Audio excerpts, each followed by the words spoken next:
Yeah, ring the bell. Ring the bell. Thank you. I know. There are 4 candidates for Shab for 3 open seats.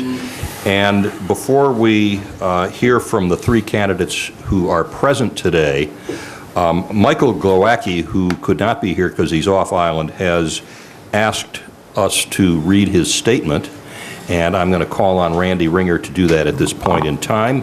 And I want to remind you that we would like to get questions from the audience, so raise your hand when you have a need to write something down on a piece of paper, and we have a little more time than we thought, so we can probably accommodate most of the questions. Randy? Okay, thank you. This is from Michael Glowacki. Thank you for tuning in to Meet the Candidates. I'm sorry that a prior obligation precludes my attendance this year. To share a few thoughts on my interest in the Harbor and Shellfish Advisory Board. My government experience has been summarized in the newspaper coverage. I do believe that experience helps me to be an effective advocate. One thing nearly all of us can agree on is that our heritage of a vibrant bay scallop fishery is fundamental to Nantucket's identity. Further, that the fishery is dependent upon a healthy ecosystem. While there is no shortage of theories as to what we might do in the way of preservation, at present we barely manage to meet the state requirements for water quality monitoring. What data we have amassed still needs to be organized into an accessible, usable format. We really do need to see the facts. Ideally, before we begin discussing more broadly the recently completed Shellfish Management Plan. That plan identifies further research needed. It will be best to consider those ideas in the context of an agreed baseline. I have advocated for fully funding this need through the general fund, something on the order of $150,000 annually, or a couple of dollars on each tax bill. And HSAB has supported this effort. My understanding of the Selectmen's current budget proposal is that it contains less than half the necessary funds and relies upon a one-time source of revenue for this ongoing need that we have acknowledged for years and is now mandated by the state. Half-hearted measures will not do. While there has been plenty of rhetoric about protecting our resources, commitment is measured by actions.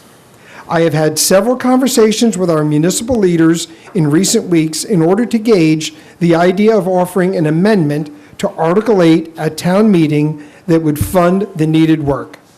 Is it worth $2 or $3 a piece? Please let me know what you think. Thank you. Just for the television viewing audience, that was Michael Glowacki's written statement submitted in his absence because he couldn't be here. He was off island, and it was read by Mr. Ringer. I'm going to call on the 3 candidates sitting up here in alphabetical order to give a presentation on their qualifications for office and their positions on any issues they wish to discuss. And we'll start with Dr. Boyce. Good afternoon. I'm Peter Boyce. I'd like to introduce myself. I've lived year-round on Nantucket for a dozen years. I've served 2 terms on SHAB. I've been chair for 2 years. Although I'm not the current chair. I am the voice of science on SHAB, studying Nantucket scallops and their environment since 2003. Now I want to make 3 points about the job. SHAB is an advisory committee or board, so its influence is limited. It takes experience to actually get things done, and I believe I've accumulated now enough experience.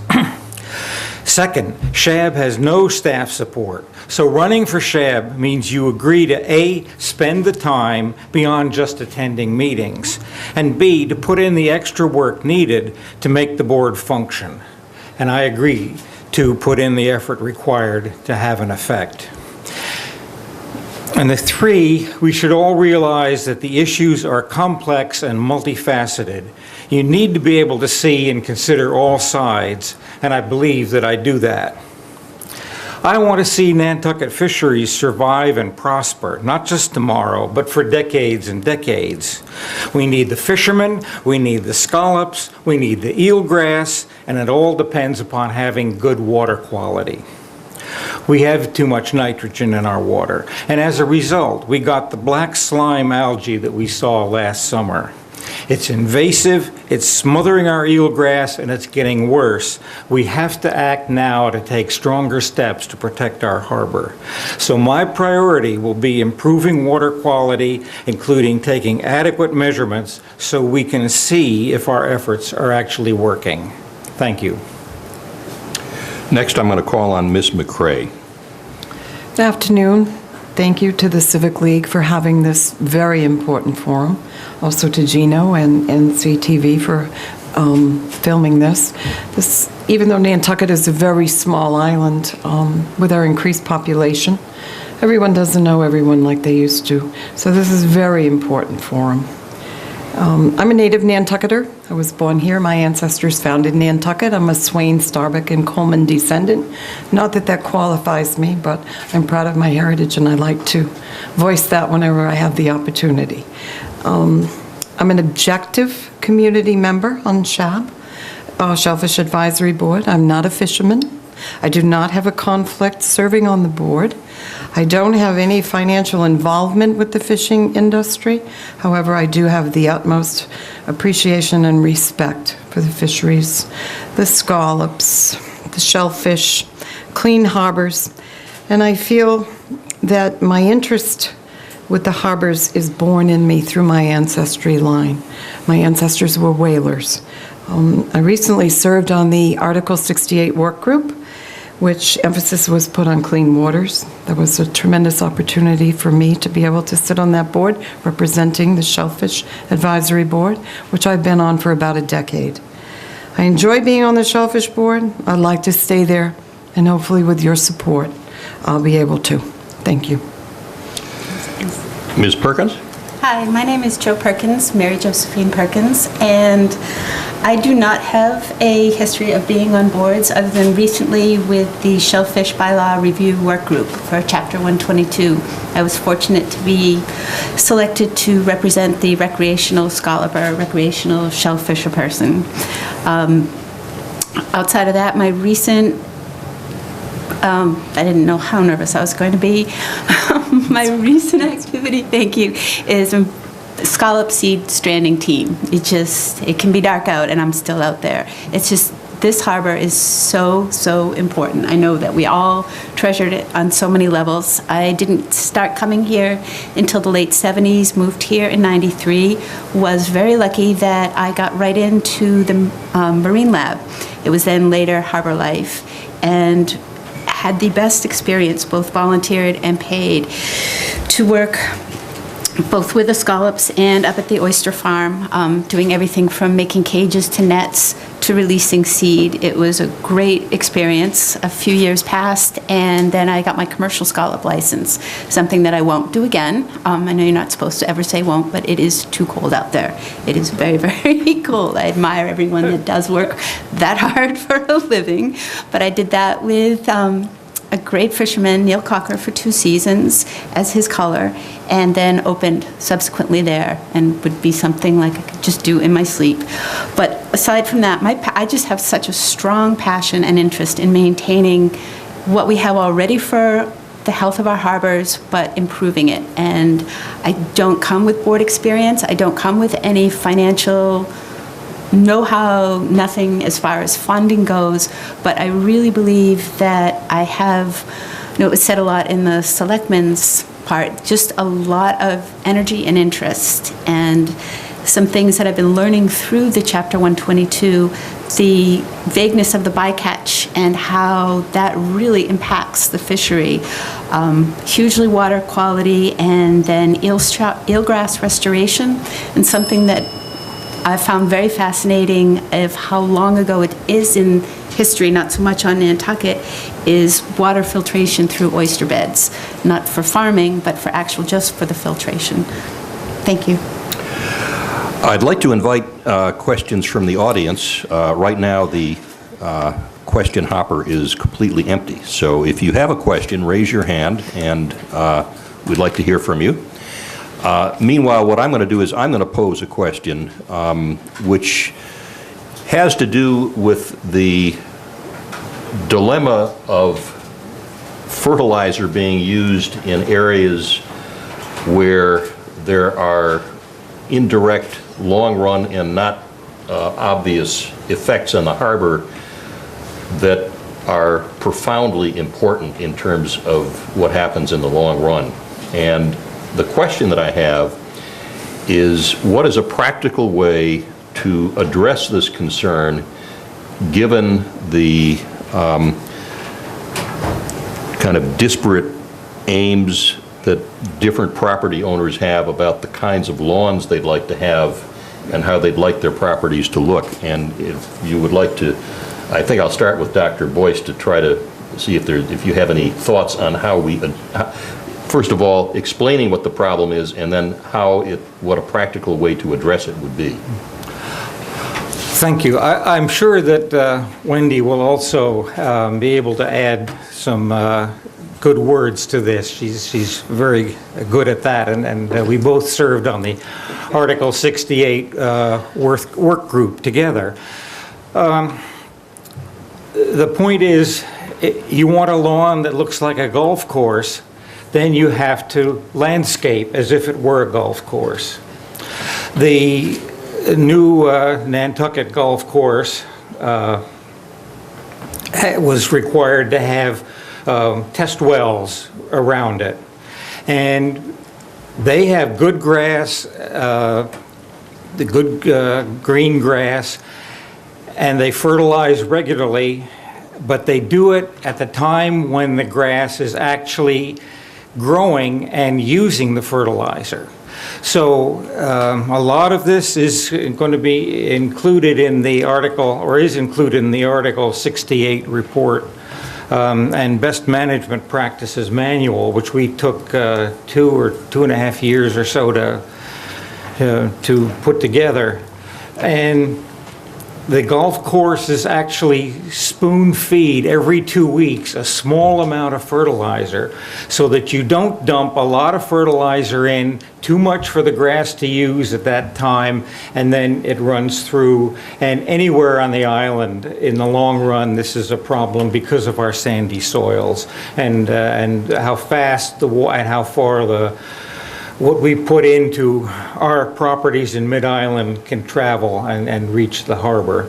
So I think the biggest problem is going to be enforcement of the recommendations of the Article 68 work group. And I hope that it's now been taken from the Health Department and put into the Department of Natural Resources, and I hope that those people have enough support from the town to actually do a job in educating the landscapers. And we also have to have education for just the homeowners as well, which is hopefully going to be coming out in the form of a Blue Pages book, which Peter Brace is working on right now, with the support of the Harbor Plan Implementation Committee. So we have a couple of things in the works, but we really can't delay too long. Thank you. Ms. Perkins, I first want to ask you to put your name thing around there for the benefit of our television audience, thousands of people who will be watching this and want to know who it is that I'm going to call on next. Do you have any thoughts on this question? I do, and something that I did not say before is I am a gardener. That's my trade, is a landscaping gardener, and I am certified for organic, and this is something that just riles me. I do not understand how we've gotten to the point where we have dumping that amount of fertilizer onto lawns, and my peers, that some have changed over time, that every 2 weeks, not like Dr. Boyce said with spoon feeding, but a full-on dumping because of the amount of irrigation that just runs through so quickly. This December, I spent too many sleepless nights on Google Earth Maps just going, and you can see in the dead of winter how the contrast, and it's those that do fertilize near the harbor, you can do a quick scan and just point them out. But not to be negative on that, I learned something this fall from Dr. Akhtai, and I know Peter and Wendy would probably know the specific details, but it sounds like a great avenue to go down where it's all the trophy homes, the summer homes, where it's almost a peer recognition. I think there was some kind of signage involved with, by going organic, maybe even not with irrigation or not so much, that there would be a sign and it would be a status symbol. And the more that you contributed positively to the harbor, more and more of your friends would know, and the trickle-down effect would help immensely. Ms. Thank you. McRae? Two areas that weren't mentioned by Dr. Boyce or Joe.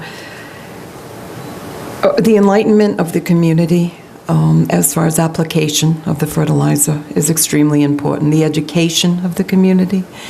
Everybody wants to have a green lawn. It doesn't matter if you have a community, if you have a trophy home or a little Cape Cod house. Everybody wants to have a green lawn. But let's do it responsibly, and let's take into consideration the timing of the application of the fertilizer. Very key. The Article 68 work group spent a lot of time on this issue.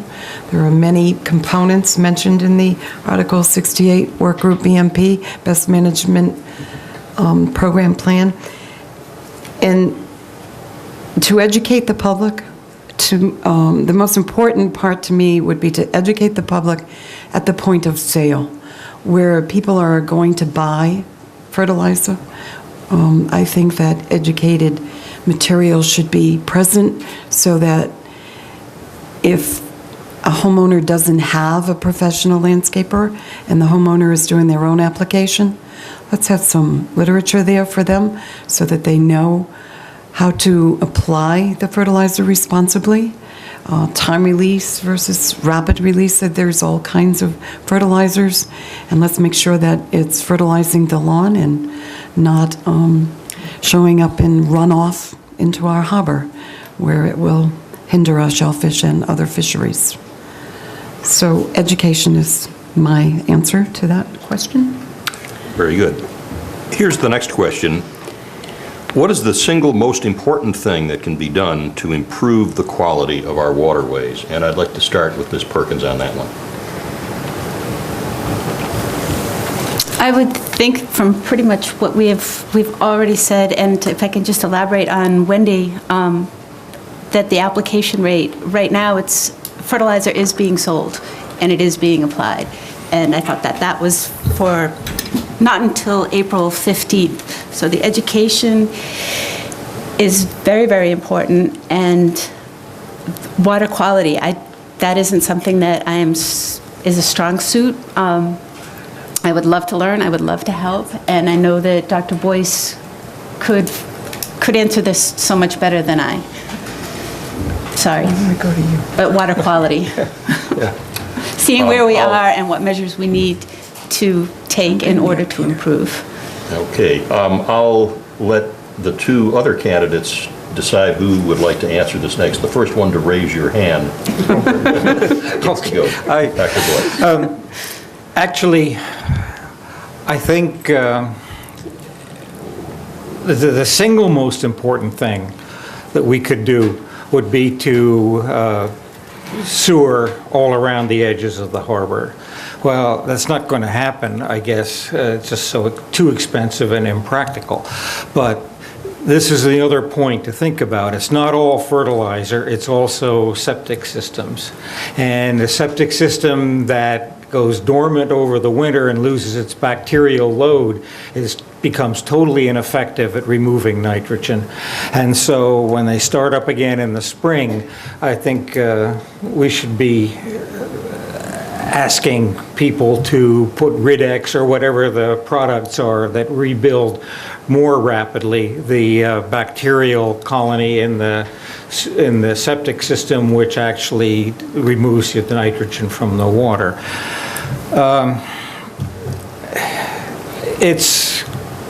If you look at the models that had been done by UMass Dartmouth,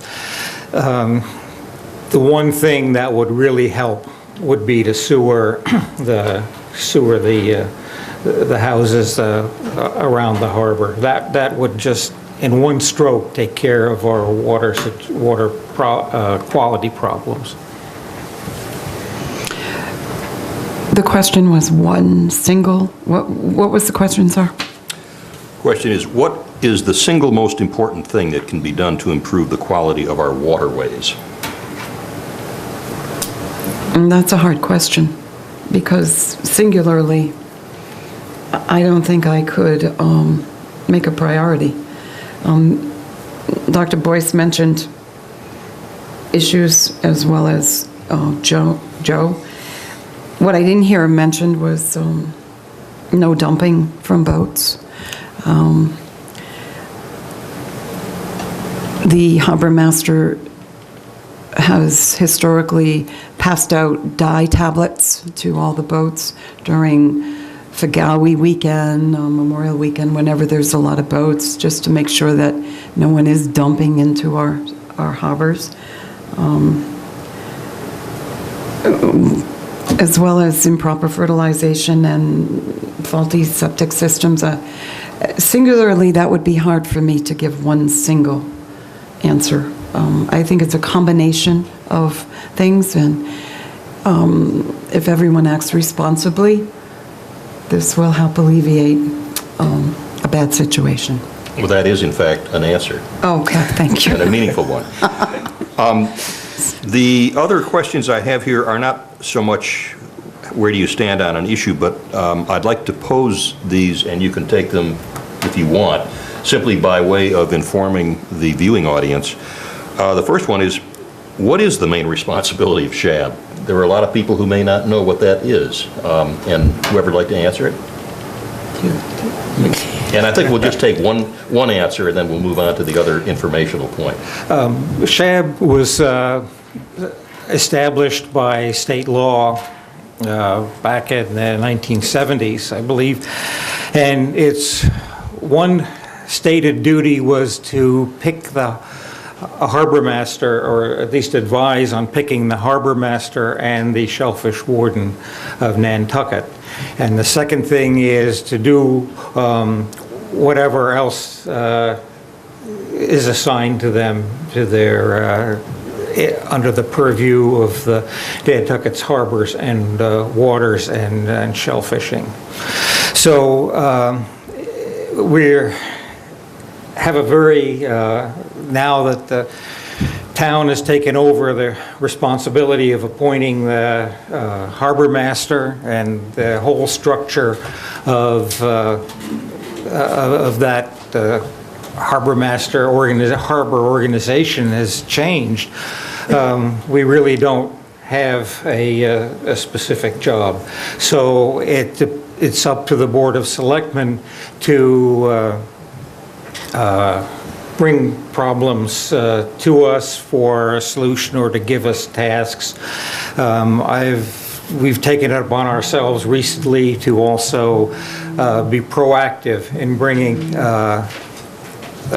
problems to the attention of the Board of Selectmen. And I think we're going to continue. I personally would be doing more of that in the future, to try to look ahead and plan and be more proactive.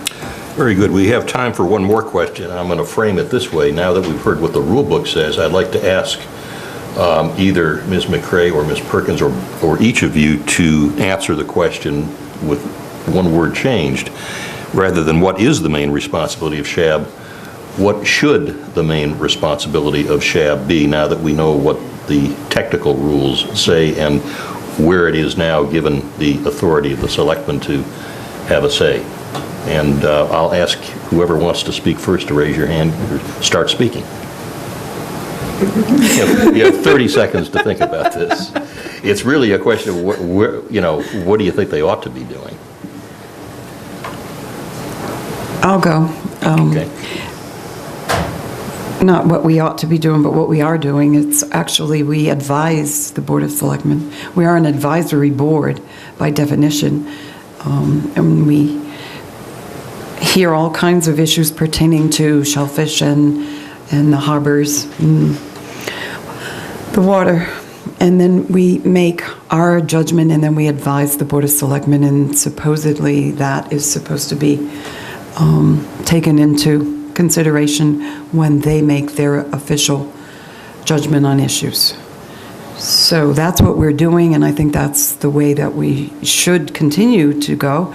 I would like to say that I would like to see the Shellfish Advisory Board continue to have input as to picking harbor master, since that was our original charge to begin with. Not saying sole discretion, but input would be nice on a continued basis. Thank you. Thank you. I agree with Ms. McCrae, and how I've seen it is to just continue to support the existing work. And the idea of entertaining, being able to have some additional say, such as with a harbor master, is very sound. But it's an advisory board. Okay. We have actually 4 minutes left, even though the clock says we have 2, for a 1 or 1.5 minute closing statement by each candidate. And I think at this point, I'll take it in reverse alphabetical order, starting with Ms. Perkins. All right, that wasn't something that I had really prepared, and I don't want to just repeat myself.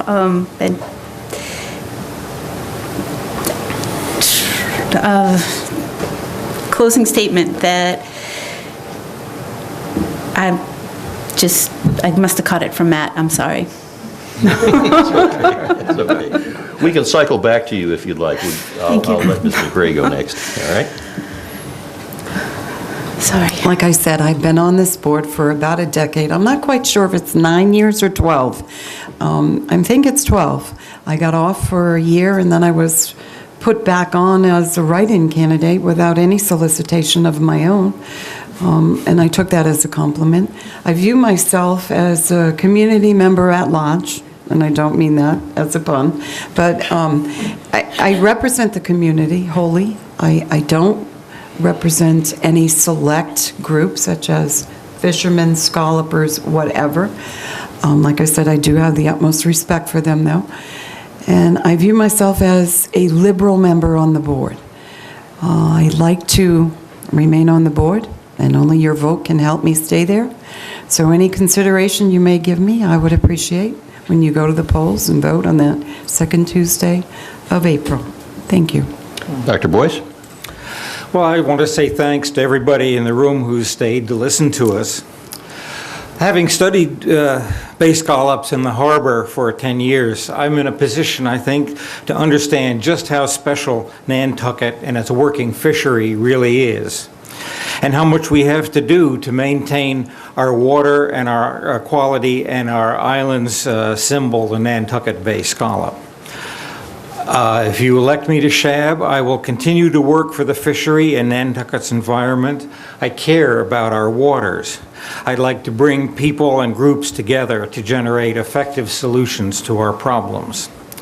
So as you go into the voting booth, I ask you to remember to choose the best candidate. That's best. B is for Boyce because he's experienced, scientific, and thoughtful. Thanks. I ask for your vote. Oh, my God. Okay, I'm going to ask Ms. Perkins if she wants to say anything further, I or would like to try. pick a word that begins with P. You have 1 minute. Yeah, I'm not sure I can top Dr. Boyce on that one.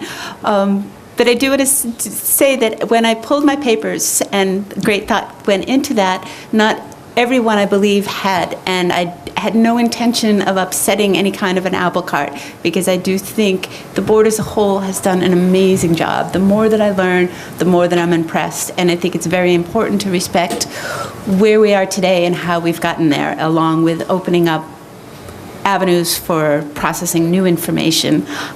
Once that was done and the ballot was printed up, there are now 4 people for 3 seats. And again, it's your judgment. I will do my best. I think I've been very open of where I don't have experience and very stuttery about where I do. But thank you, and thank you to the Nantucket Civic League and everyone that did stay. Thanks. Okay, thank you. And for those of you who are sitting here, there are wrap-up refreshments over there. For those of you who are watching on one of the channels that is not live streamed, you want to do it again and see it again, you simply have to go to the town website, and there is a banner that talks about live streaming TV, so you can, if you're having insomnia, you can just click it on and watch whatever part of this you want.